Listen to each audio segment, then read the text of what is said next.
It all started with a very simple idea. Tell the stories of how successful middle market CEOs made it to the corner office. I'm Brant Handley, founder and managing director of Resource Options International, or ROI.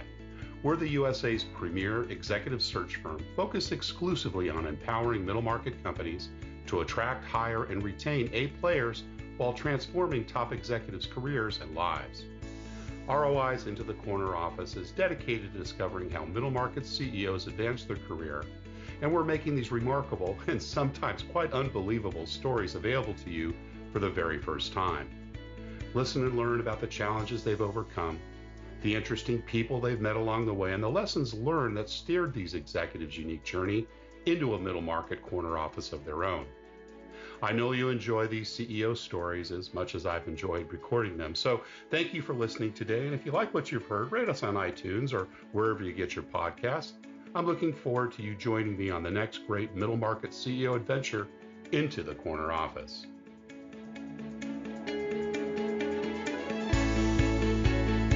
My guest today is Brian Will, a serial entrepreneur, two-time Wall Street Journal best-selling author, and an industry-leading business and sales management consultant. During the course of his career, Brian has created or co-created 7 very successful companies in 4 different industries. These companies were worth over $500 million at their peak. Brian has also done multiple turnaround projects for companies from startups through to Fortune 500 and helped those organizations drive billions of dollars in annual sales. His multifaceted background gives him the ability to understand and teach agile processes and principles and articulate their implications from multiple perspectives, from the development team right through to the executive board. From very humble beginnings in Ohio and quite an interesting childhood, as you'll hear from this podcast, Brian owns now a growing chain of restaurants in the Atlanta area, as well as a residential and commercial real estate business in Georgia and Florida. He also serves on city councils in his hometown of Alpharetta, Georgia. Brian Will, welcome into the corner office. Brant, thank you for having me. I'm excited to be here today. This will be fun. We had a conversation, about a month or so ago, and weather was a little different then because things were beginning to cool off a little bit. Where does the podcast find you today? Holy crap, I'm in Atlanta, and yeah, it was 37 degrees when I went out and did my walk this morning, and I thought, what the heck? I moved to the south. There you go. Well, I'm down in Florida. It was below 70, and believe me, that's chilly weather down here. But I got my new bike out. My son gave me a bike for my early Christmas present, so I got a good 14-mile ride in, and I got to tell you, I'm loving the cooler weather. Street bike or a mountain bike? Street bike. Well, it's a crossover, but I do most of the time on the street. He made me promise that I don't do a lot of off-roading. There's a history there. But I ride my mountain bike on the street. I'm not crazy. Good stuff. Well, Brian, we always like to begin at the beginning, and we'll just talk about a little bit about your early years. Tell us where you grew up and what your early family life was like. Yeah, Brian, I always tell people I'm one of the most unconventionally educated people you've probably met that has had some success in business. I'm a kid who grew up in a rough household, all kinds of abuse, you name it. I went through it, failed out of high school at 16, not because I wasn't smart, just because I really didn't care. Managed to graduate with a 1.2 after I got back in, 1.2 GPA. Got kicked out of the house at 18, had no place to go. So I joined the military. And I did 4 years Air Force and 4 years Army. Went back and forth between the two branches. And then got out of the military and started trying to get a job and kept getting fired. I got fired as a waiter. I got fired working at a Little Caesars Pizza. I got fired working as a laborer on a construction crew. Just couldn't hold a job. And so finally I decided, if I can't work for somebody else, I might as well work for myself. Well, let's scroll back a little bit because we just did a pretty quick advance across an early part of your living. Define the word rough for me. Physical, mental, sexual abuse as a child. Wow. So it was not a good thing. I had two stepsisters and a stepbrother growing up, which turned out to be ex-stepsisters and ex-stepbrother. Yeah. And I had 3 half-brothers who turned out not to be my half-brothers. We call them my ex-half-brothers. And then later in life found my actual 2 half-brothers and my actual half-stepsister. Listen, it's a Jerry Springer story. It's complicated. You need a spreadsheet and a pivot table if you really want to get into depth on that one. Did mom work? Was she in the home or was she not around a lot either? No, so I'm old, right? I'm 58, and back in the 70s and 80s, they used to call us latchkey kids, right? And literally that meant I had a key hanging on a chain around my neck, and when I got up, my parents were gone, and when I got home, there was nobody there. So I had the key to get in the house, and basically we took care of ourselves. Got yourself breakfast, packed your own lunch when you had it, Did the whole thing, and went to and school on that was your part own. of the challenge. By the time I got into high school, I just didn't want to go anymore, so I stopped. I mean, I was still enrolled, but and again, got to remember this is back in 1980, 1981. There were no computers back then, and I was in a small farm town, which had one lady working, the office lady working in the office, so nobody really tracked these kids, and so my junior year of high school, I skipped the first 42 out of 90 days, just didn't show up, and then didn't show up for the midterm exams, and that's when the office figured out that I wasn't showing up for school and they expelled me. Hmm. What So, part of the country did you grow up in? Where did you move around a uh, lot, or were you in one no, I grew up location? in a little farm town in Ohio. Yeah. It's called Canal Winchester, Ohio. So the funny story is I say this in one of my books. That's when the first time I ever sold anything was after I got expelled. I went to see the principal, and he was a good guy. And I said, listen, this was like a Friday. I said, listen, I know I'm expelled because I didn't show up. And so you failed me out of the midterms and you're expelling me from school, but will you make me a deal? Because I really wanted to stay in school because I was on the track team and I was in the band, and those are my two things that I did in life. And I said, will you let me retake the midterm exams on Monday? If I get a B or better, you can give me a D and leave me in school. But if I get anything less than a B, you can fail me and I'll leave.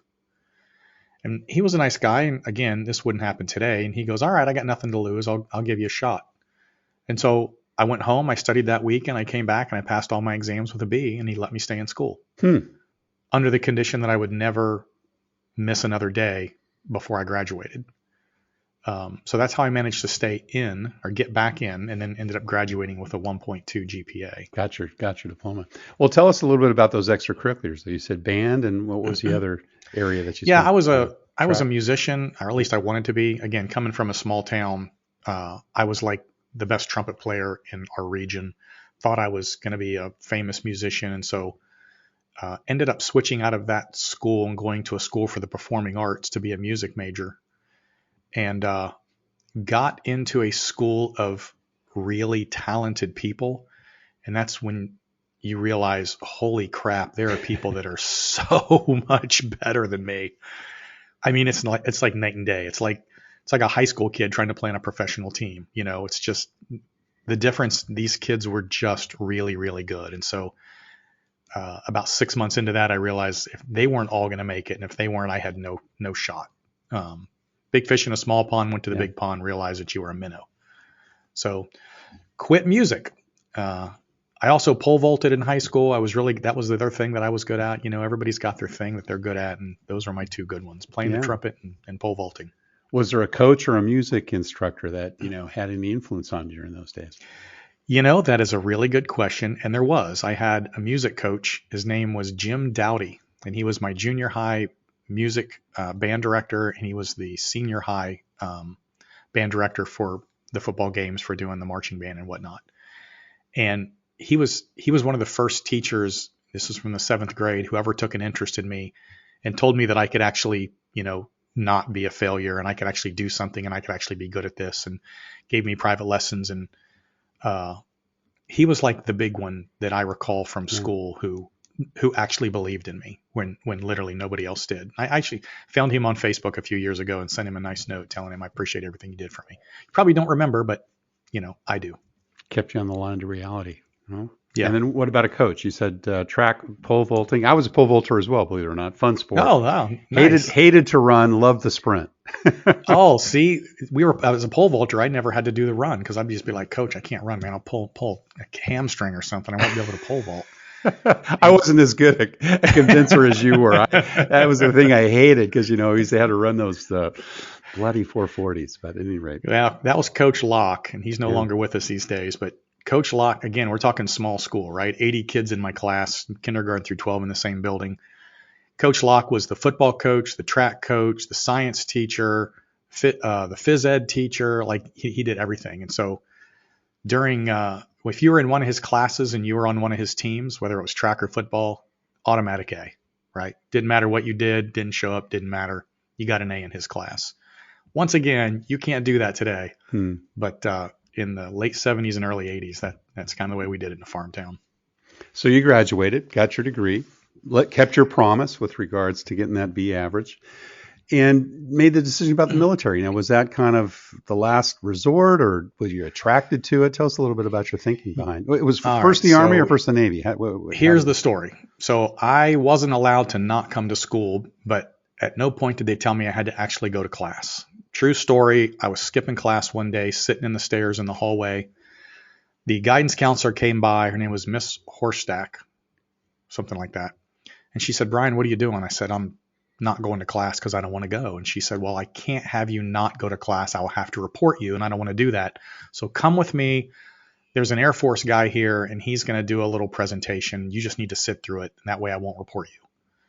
And I said, all right, cool. So I thought I'll go sit through this thing. So I went, and he played this video, and these guys in this video were like 6'2" with big muscles, and they're marching and jogging, and girls are fainting when they walk by, and they're like, be all you can be, and be in the air. And I thought, holy crap, that is what I want to do.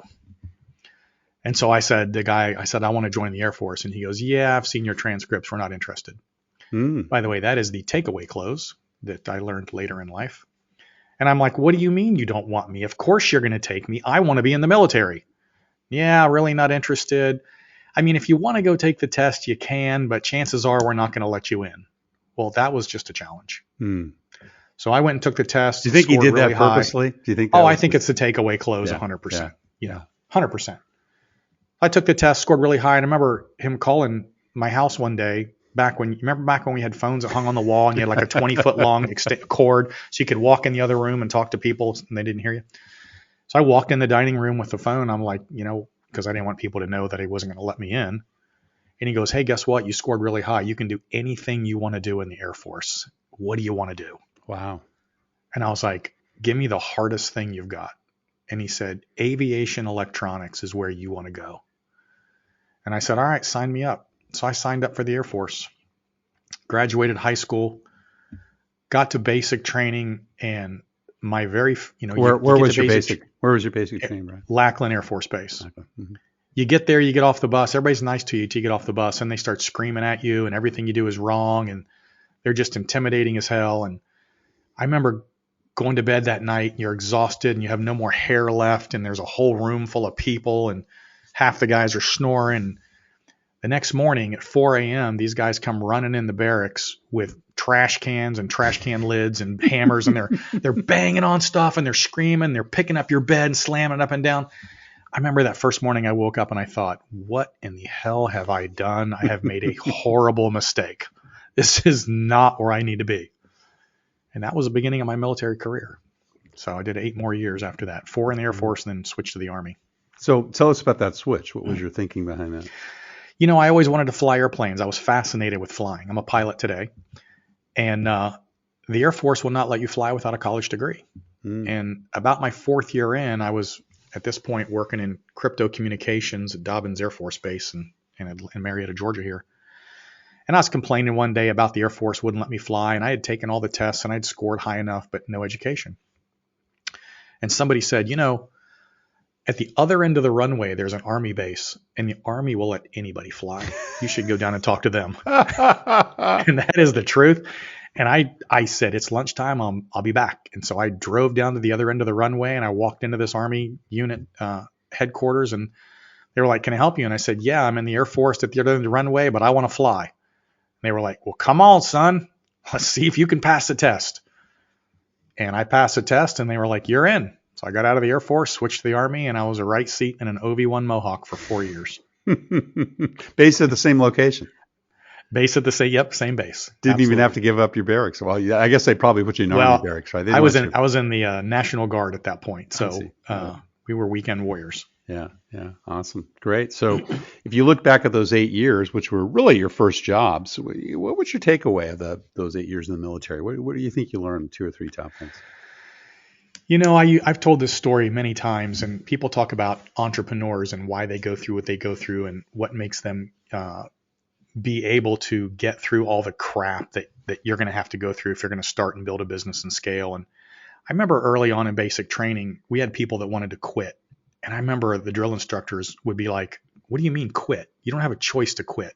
Your only other option is to go to the brig. So you can either stay here in basic training with us or you're going to military prison. Which one would you prefer? And you were like, you mean I have no choice. I have to move forward. And I think this is a quality in a lot of military people that they get from the military that helps them in business is there just isn't a quit. You don't have a choice.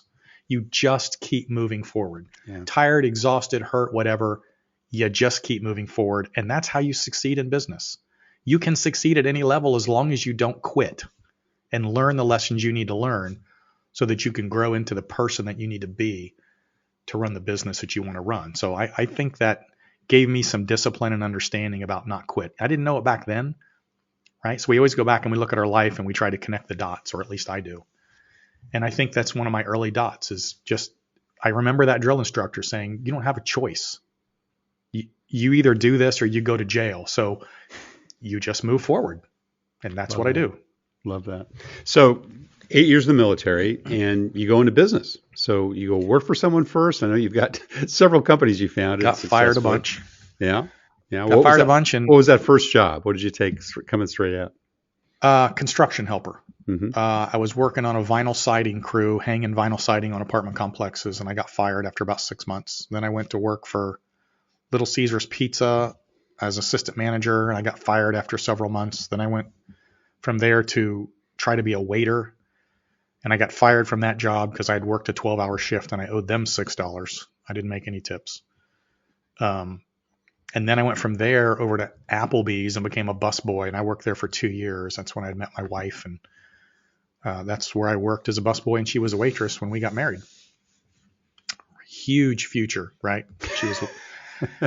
We had to go back to Ohio. We were living in Georgia. I had to go back to Ohio to get married. So we quit our jobs, went to Ohio, didn't have a car, didn't have a place to live, didn't have a job, got married and moved in with my grandma in her back bedroom.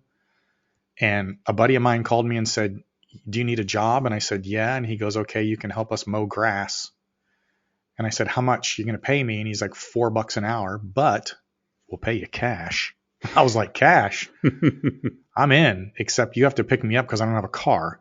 So here I am, 22 years old, with no car, no place to live, making $4 an hour with my brand new wife. I always laugh and I say, well, why in the world did you marry me? Like that, I was not the epitome of future success. And then after 2 weeks of mowing grass, I remember sitting in a truck one day, and we'd been doing this for 2 weeks, and we were mowing like 20 yards a day or something crazy. And we had this notebook, and you write down every yard that you do and how much money you collect. It was like $20 to $25. And I added it up after 2 weeks, and I thought, we are generating $2,000 a week in cash. I make $160. Matt makes $200, and Steve makes $400. That's $760. Throw in some few. And at the end of every day, we would drive to the owner's house because we were only one of his crews, and we would hand him all the cash or the checks. And we'd go put the equipment away and get up and do it again the next day. And I thought, that dude's making $1,000 a week sitting at the house in the air conditioning while I'm out here busting my ass for $160. One of us is stupid. And I knew who it was. And I thought, anybody can mow grass, right? I mean, how hard is this? So after 2 weeks, I quit my job and I started my first business. I spent our marriage money on a lawnmower, a weed eater, and a blower. And I called my grandpa and asked if I could borrow his truck. And me and my new wife went out in the neighborhoods passing out flyers and mailboxes and started mowing grass. I would mow while she would weed eat, and then I would blow, and we'd move on to the next one. And that's how we started. And with direct competition with your previous employer, how did he take that? He didn't care.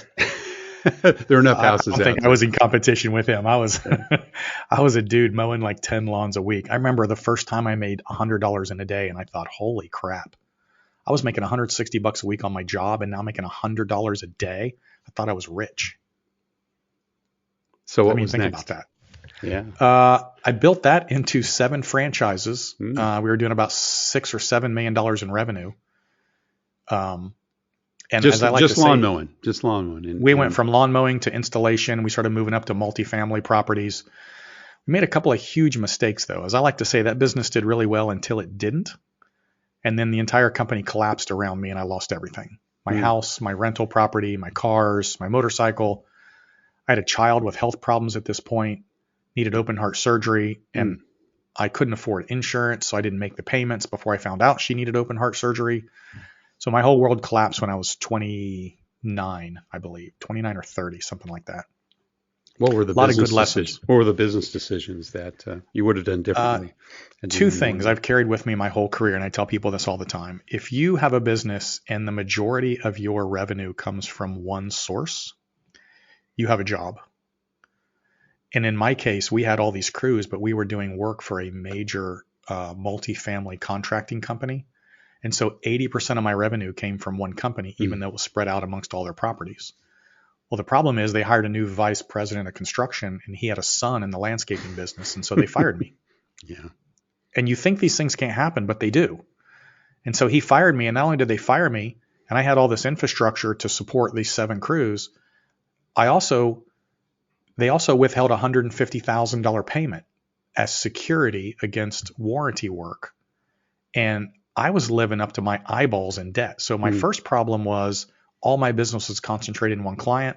My second problem was, as the poor kid, as my income went up, so did my expenditures, right? I had a Mercedes, I had a sports car, I had a motorcycle, I had a house, I had a rental property, and I thought I was living high on the hog, but I was really in debt up to my eyeballs. My company had no financial security. We had no backup. We had no cash. We had no savings, and my credit cards were maxed out.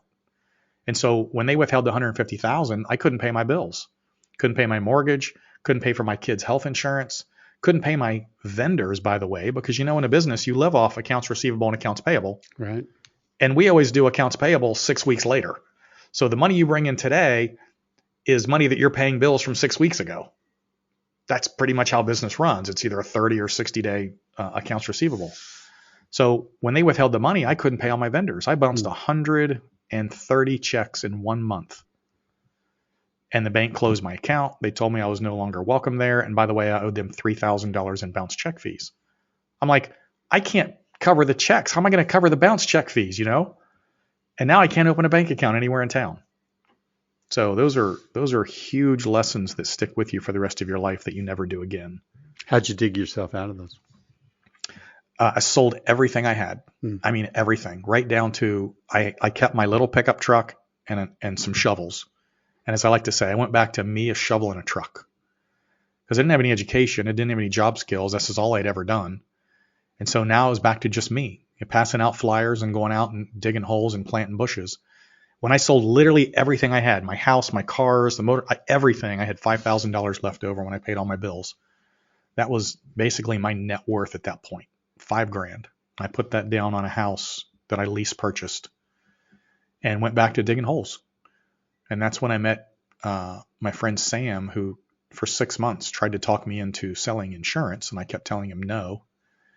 And finally I said, okay, how do I sell insurance? And he said, well, give me $500 and come with me. And he went on one appointment and I watched him make that $500. And then he gave me 20 leads. And I went out and started selling insurance that week. And 6 weeks later, I quit that agency and started my own. And 18 months later, I sold it to a venture capital firm. Long story there, but we ended up creating what essentially is the first direct-to-consumer call center in the health insurance space in America, because it didn't exist in 1996. And we cut a deal with a carrier to let us do fax signatures, which was huge back then. That dates me. They allowed us to do fax signatures, which means we didn't have to run all over town. Or by this time, I built it up into about 6 states at that point. And we were faxing in applications out, faxing them back, faxing to the carrier. Built the second largest agency in the country for Assurant Health. And the internet was booming in 1999, and somebody came in and bought me my first venture capital deal. I call that ambitiously lazy. If you're ambitiously lazy, you're willing to work really hard and figure out how to do things so that you can not work as hard later. And that's the entire genesis of not having to drive around and meet people. I could do it all by fax. Then what happened after that? Did you stay with that firm for a minute, or did you move on to your next They venture? bought me out, and they tried to be a retail online health insurance company, kind of like eHealth, if you're familiar with them at all. But we quickly decided to take the platform they were building, which was essentially a enrollment platform. And myself and the CTO, his name was Mark, had this brilliant idea that we could take our platform and sell it to insurance carriers and let the carriers give it to their agents to use to enroll their applications, and we could build a SaaS model out of it. The CEO of this company was like, well, that'll never work. Nobody's going to buy it. That's not the way the industry works. And I'm like, you bought me, and I wasn't the way the industry works. And he goes, all right, if you can do it, knock yourself out, but you get no salary. You get no support, you get no staff, and you get no budget. But if you can sell it, go ahead. And so we kind of stole one of our project manager folks, and me and Mark, and I forget what her name was, made a few phone calls, got a few appointments, and within 6 weeks, we had sold $6 million worth of SaaS software into the insurance industry, nice, including the 2 largest insurance carriers in the country. And the venture capital group that owned this, that had bought me, came in and they were like, holy crap, we have a new business model. So they shut down the retail sales side, moved it into this SaaS model. Today it's called Connecture. It went public and then back private. They are the backbone for Medicare.com and 1-800-Medicare. So big success story on that one. But funny story, after we sold that $6 million worth of software, when the venture capital guys came in, they were like, Brian, I swear to God, this is what they said. Brian, we really appreciate you coming up with this idea. We really appreciate you selling it for us, but you're not really qualified to sell software. So we're going to bring in somebody who's really experienced in the software sales business. And we want you to go back, over to your cubicle and just manage the sales team over there again. And I got really pissed off. And so I walked back to my cubicle, picked up all my stuff, put my coat on, and walked out the door and quit. And they called me 20 minutes later, like, where are you? I'm like, dude, are you kidding me? You wouldn't put me on the website because I don't have a college degree. And now the division I launched for you, you're kicking me out of because I'm not qualified to do it. So I quit. And I opened a pizza place, and that didn't go anywhere. So I started another insurance company. And we went and built another online insurance company in 2001. And by 2003, we, alongside that, launched a pay-per-performance internet marketing company doing lead gen. 2006, the pay-per-performance lead gen company blew up to about $30 million in revenue, and we were acquired by a private equity firm. And then in 2008, the online insurance company was acquired by another venture capital firm, which is called getinsured.com today. They power, I think, 9 different states on the state-based exchange selling health insurance. And suddenly I had 3 exits under my belt. And weird thing in the corporate world, if you've had some exits under your belt, you're suddenly considered an expert in your field. You're worthy, right? You're worthy now. You are now worthy. And so I started getting calls for consulting. So my funny story, Brand, is we had sold the second company, and I was sitting in the office, and we're sitting around with nothing to do, and my phone rings, and it's this insurance carrier, and this woman who's the head of sales, she calls, and her name was Laura. She said, Brian, listen, I have a division up in Minneapolis that's about 75 million top line, losing $1 million a month. Can you come in and tell me what's wrong with it? And I was like, well, yes. She goes, great. How much will you charge me? I mean, I look, I'm a kid who was mowing grass 5 years ago. Right. I said, Laura, I don't know. I'd have to think about that. She goes, come up for 4 days. I'll give you $100,000.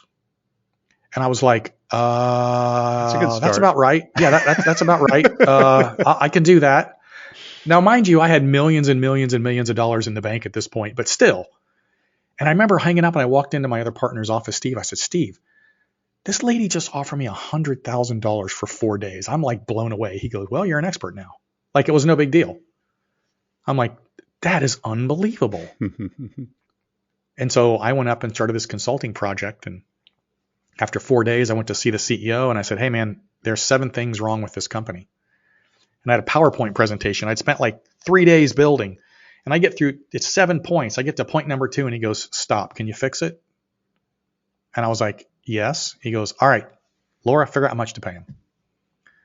And I made like $750,000 that year consulting, but we went from $1 million a month in losses to profitability in 12 months. So basically we made them $12 million at a minimum for my $750,000. Yeah. And then I got another call and another call and another call, and the consulting thing just took off from there. So, and you've got stories. several companies now that you run and manage. Tell us a little bit about those.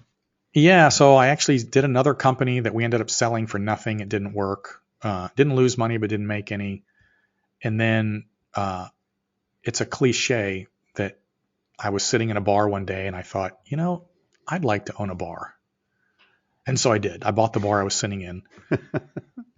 And after about a year, I think it had lost $50,000. And I remember thinking, well, that wasn't fun. So I bought 4 more because that's what you do. You quadrupled down on your losses. I sold the one that was losing money, bought 4 more, and they started making a lot of money. And over the last 13 years, I think I've had 16 different restaurants. I have 4 today. So a little baby restaurant chain does really well.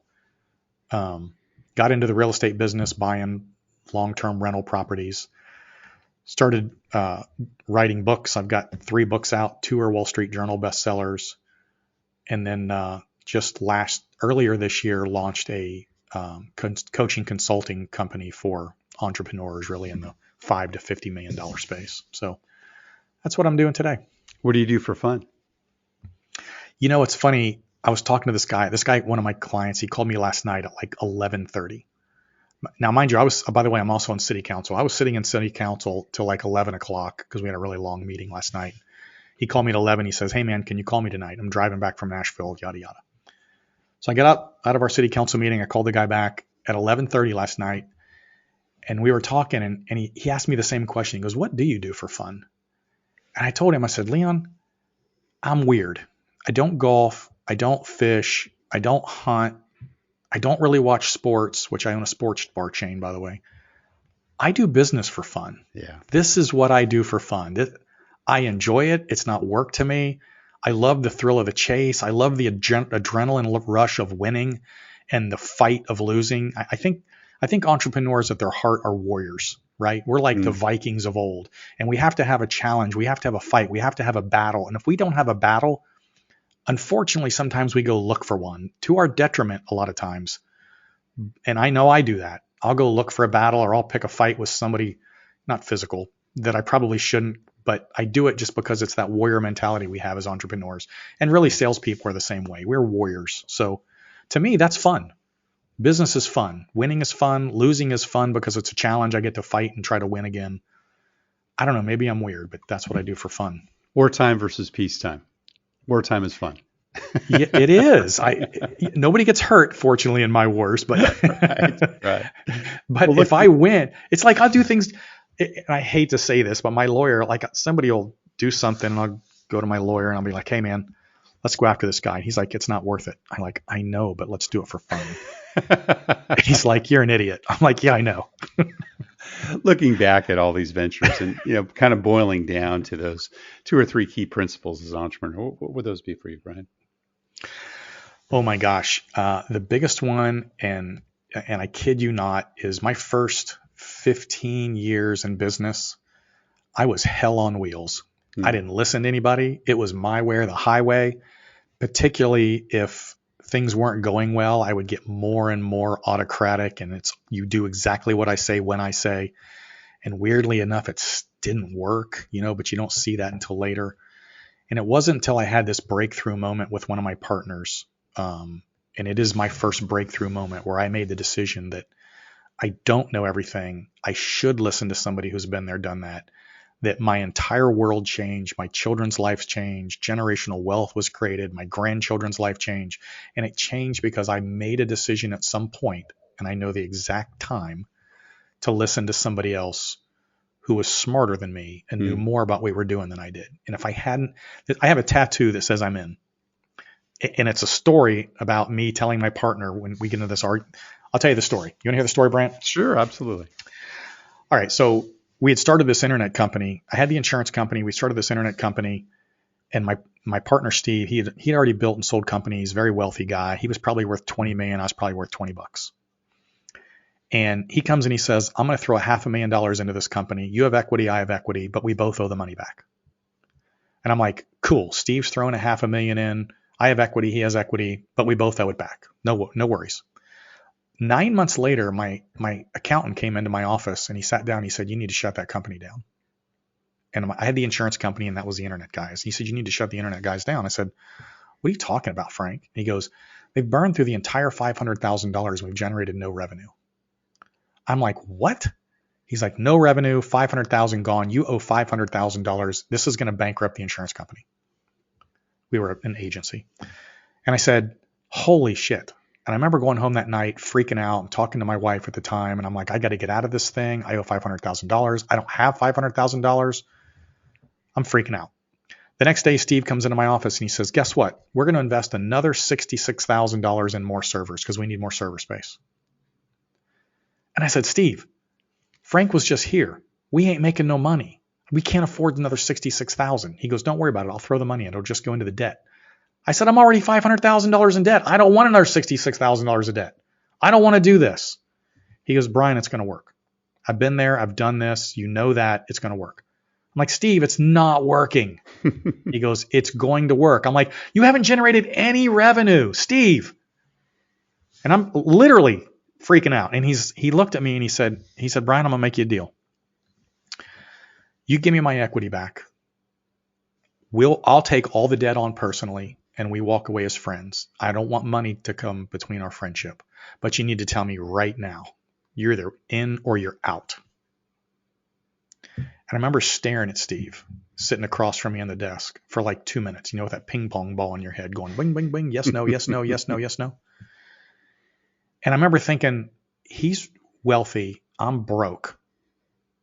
Which one of us probably knows more about what they're talking about? And finally I said, all right, Steve, if we're going down, I'm going down with you. I'm in. And he goes, good. I don't ever want to have this conversation again. And gets up and walks out of my office. 30 days later, we hit our first deal. We did $6 million in revenue, then 13, then 33. We sold the company for $80 million 2.5 years later. Nice. And it scares me today to think about what my life would be like if I decided to listen to me and not him. Yeah. I did a podcast 6 months ago, and the name of the podcast was Quit Taking Your Own Damn Advice, because you don't know what the hell you're talking about. And my whole life changed. My family's life changed because I just told Steve I'm in. Yeah. I have a tattoo that says I'm in today to remind me of that. Love that. So the point of the story is listen to somebody if they know what they're talking about. Good lesson, listeners. One last question, and we're just about out of time, but you've obviously hired a lot of people. There's a lot of people that have come and go within your organization. If you had to kind of think about what the thing you look for when you're making bets on the people you invest in and hire, what is that? Of course, skill, but more so attitude. I want somebody who's on the team who's going to be on the team and not there for the money, if that makes sense. Yeah. I need somebody who's all in. Like I have this saying in my company, you're either on my team or you're on the team. And I have 150 employees, I think, today, but I have a 5-person executive team that I call my team. So if you're on my team, you can't be on the team, which is everybody else. You got to pick which one you're on. If you're on my team, that means we're all dedicated to each other. We're loyal to each other. We look out for each other. We take care of each other. We back each other up. And that's the kind of people I want on my team. Love it. Brian Will, serial entrepreneur, 2-time Wall Street Journal bestselling author, and an industry-leading business and sales management consultant. We can all learn a lot from you, Brian. Thank you so much for sharing your journey into the corner office. Brant, thank you very much. This was awesome. Thank you for listening to Into the Corner Office with Brant Hanley. We hope you enjoyed hearing our guest CEO story as much as we did. If you want to hear more CEOs reveal their journey into the corner office, please subscribe via iTunes and tell your friends and colleagues. For more information about Brant, Resource Options International, and the mighty middle market, visit www.goforroi.com. We look forward to having you join us for our next episode.